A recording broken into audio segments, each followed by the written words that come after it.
Hello students, स्वागत है आप सभी का आज के इस पाइथन सीरीज के वीडियो में। आज के इस वीडियो में हम लोग बात करने वाले हैं पाइथन में कंट्रोल स्टेटमेंट्स के बारे में। देखिए, कंट्रोल स्टेटमेंट्स को समझना बहुत ही आसान है। अभी तक आपने जितने भी प्रोग्राम्स देखे होंगे पाइथन के बेसिक प्रोग्राम्स जो हम लोगों ने इससे पहले के वीडियोस में दिखाया है, अगर आप उसमें एक चीज़ नोटिस करेंगे कि वहाँ पर वो जो पाइथन के प्रोग्राम्स थे वो एक लीनियर पाथ को फॉलो करते थे।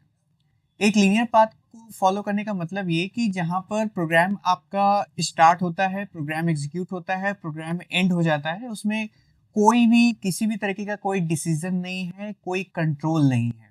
ठीक है ना? अभी यहाँ पर डिसीजन और कंट्रोल का मतलब क्या है? देखिए, अगर आप चाहते हैं पाइथन के कोड को एक कंट्रोल पे चलाना, कंट्रोल इन द सेंस कि आप किसी ब्लॉक ऑफ स्टेटमेंट को चाहते हैं कि वो कि एक कंडीशन मैंने डिफाइन कर दिया। अब हमने जो कंडीशन दिया है, अगर वो कंडीशन ट्रू होता है तो भी जो है आपका पाइथन का कोड एग्जीक्यूट होगा। कुछ पार्ट है, कुछ ब्लॉक ऑफ स्टेटमेंट है जो हम चाहते हैं कि कुछ सर्टेन स्टेटमेंट ट्रू होने पर ही वो एग्जीक्यूट हो। ठीक है ना? अगर आप चाहते हैं कि कोई कंडीशन हो, आप अगर कोई कंट्रोल देना चाहते हैं, तो हम कंट्रोल स्टेटमेंट्स की मदद से उस काम को कर सकते हैं। उस लीनियर पाथ को बेसिकली ब्रेक करने के लिए हम लोग पाइथन में कंट्रोल स्टेटमेंट्स का इस्तेमाल करते हैं। ठीक है ना? तो यहाँ पर पाइथन में बेसिकली जो कंट्रोल स्टेटमेंट होते हैं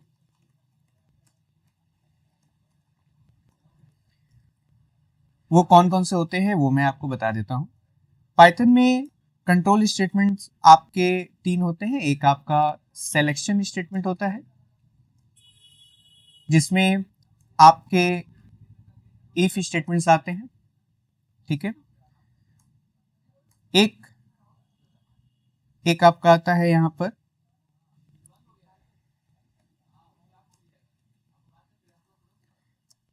इटरेटिव स्टेटमेंट, जिसमें आपके फॉर, व्हाइल ये दो स्टेटमेंट्स होते हैं। और तीसरा जो स्टेटमेंट होता है वो होता है jump statement. So basically jump statement में आपके कुछ होते हैं जैसे कंटिन्यू, ब्रेक और एक होता है आपका रिटर्न। तो बेसिकली आपके पाइथन में ये तीन टाइप के कंट्रोल स्टेटमेंट्स काम करते हैं, जहाँ पे एक सिलेक्शन स्टेटमेंट होता है जिसमें आपके इफ आते हैं। इफ में भी कई पार्ट्स होते हैं, इफ होता है, इफ एल्स होता है, इफ एलिफ एल्स होता है, ऐसे कई सारे स्टेटमेंट्स होते हैं जो आगे के वीडियोस में हम लोग डिस्कस करेंगे। थर्ड जो है आपका वो है इटरेटिव स्टेटमेंट, और थर्ड है आपका जंप स्टेटमेंट जिसमें आपके तीन स्टेटमेंट्स आते हैं, कंटिन्यू, ब्रेक और रिटर्न। तो चलिए बारी बारी से सबके बारे में डिस्कस करते हैं। सबसे पहले हम लोग शुरू करते हैं पाइथन में सिलेक्शन स्टेटमेंट के बारे में।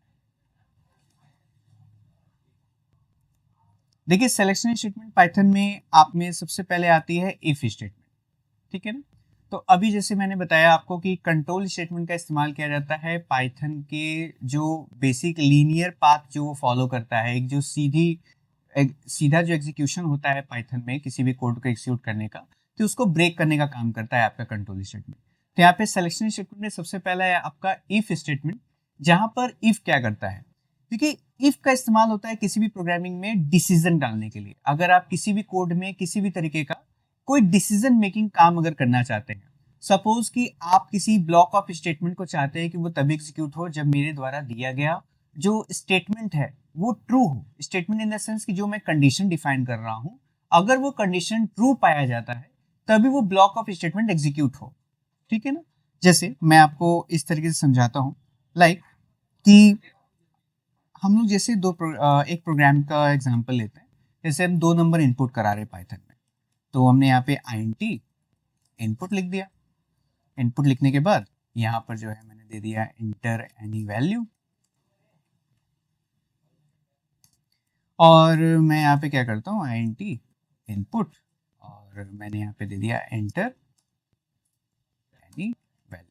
तो मैंने यहाँ पे दो वैल्यूज यूजर से मांग लिया, जहाँ पे मैं यहाँ पे कर देता हूँ एंटर फर्स्ट वैल्यू कर देता हूँ मैं इसे, और ये यहाँ पे मैं सेकंड वैल्यू कर देता हूँ, ये ज़्यादा बेटर रहेगा। अब मैं ऐसे क्या करता हूँ, नॉर्मली प्रिंट करा देता हूँ। तो यहाँ पे मैंने लिखा print value of A equal to, मैंने दे दिया ए, और मैंने यहाँ पे दे दिया value of B equal to, और मैंने यहाँ पे दे दिया बी। तो जब मैं इस प्रोग्राम को रन कराऊंगा तो यहाँ पर सिंपल सा एक प्रोग्राम एग्जीक्यूट होगा फ्रॉम बिगिनिंग, यहाँ से स्टार्ट होगा प्रोग्राम, यहाँ पे एंड होगा, और यहाँ पर आप अगर देखेंगे तो एक लीनियर पाथ फॉलो होगा, ठीक है ना। लेकिन अब यहाँ पर मैंने क्या किया, मैंने यहाँ पर एक सिंपल सा प्रोग्राम कर दिया जिसमें ए और बी की वैल्यू मैंने मांगी और उन्हीं को डिस्प्ले करा दिया। अब सपोज दैट कि अगर हमको यहाँ पे कोई डिसीजन मेकिंग काम करना है, डिसीजन मेकिंग काम करने का मतलब क्या है कि मैं यहाँ पर ये चाहता हूँ कि मुझे पता करना है कि ए और बी में से दोनों में से बड़ी वैल्यू कौन सी है, ठीक है ना। तो उसको कैसे हम लोग कर सकते हैं, तो देखिए हमें यहाँ पे क्या करना होगा, यहाँ पे ए और बी की वैल्यू जब मैंने मांग ली तो मांगने के जस्ट आफ्टर मुझे यहाँ पर एक कंडीशन देना होगा। हम लोग क्या करेंगे, यहाँ पे सबसे पहले इफ का सिंटैक्स समझते हैं कि इफ को कैसे लिखा जाता है। तो इफ को लिखने के लिए हम लोग सबसे पहले लिखते हैं इफ, उसके बाद यहाँ पे हम लोग एक कंडीशन डिफाइन करते हैं, ठीक है ना। एक कंडीशन डिफाइन करेंगे, जो भी आपकी डिजायर्ड कंडीशन है वो आप कंडीशन यहाँ पे डिफाइन करेंगे, कोलन का सिंबल लगाएंगे, उसके बाद एक टैब इंडेंट देंगे, ठीक है ना। टैब इंडेंट जो है पाइथन में बहुत ही इंपॉर्टेंट रोल प्ले करता है, इस बात को आप ध्यान रखिएगा। होता क्या है बेसिकली, ऐसे समझिए कि दूसरे जो प्रोग्रामिंग कोड्स होते हैं उसमें ब्लॉक ऑफ स्टेटमेंट बताने के लिए उसमें करली ब्रेसेस का इस्तेमाल किया जाता है। करली ब्रेसेस आप सभी लोग जानते होंगे, करली ब्रेसेस इसकी बात की जा रही है। तो ब्लॉक ऑफ स्टेटमेंट बताने के लिए दूसरे प्रोग्रामिंग में करली ब्रेसेस का इस्तेमाल करते हैं, लेकिन पाइथन में टैब इंडेंट का इस्तेमाल करते हैं। Tab indent it means this, ठीक है ना। अगर आपका यहाँ पर ये हमने जो एक टैब दिया तो ये हो गया tab indent, one tab indent इससे बोल देंगे, ठीक है ना। तो यहाँ पर एक टैब इंडेंट बताने के बाद आप यहाँ पर अपना वो स्टेटमेंट डिफाइन करेंगे जो स्टेटमेंट आप चाहते हैं कि एग्जीक्यूट किया जाए इस कंडीशन के ट्रू होने पर। तो मैं यहाँ पर लिख देता हूँ कि जो भी आपका स्टेटमेंट है वो यहाँ पे आपका स्टेटमेंट हो जाएगा, ठीक है ना।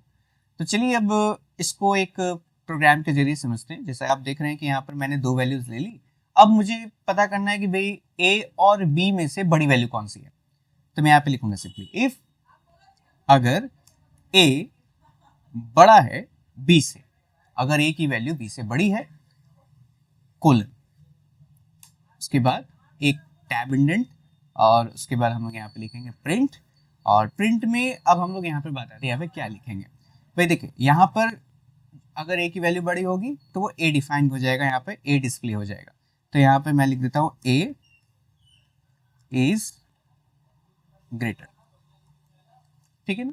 तो अभी आप इस प्रोग्राम को अगर आप रन कराओगे तो यहाँ पर सिर्फ और सिर्फ ए की वैल्यू अगर बड़ी होगी तो डिस्प्ले आएगा, अदरवाइज यहाँ पर कुछ भी आपको डिस्प्ले नहीं करेगा, ठीक है ना।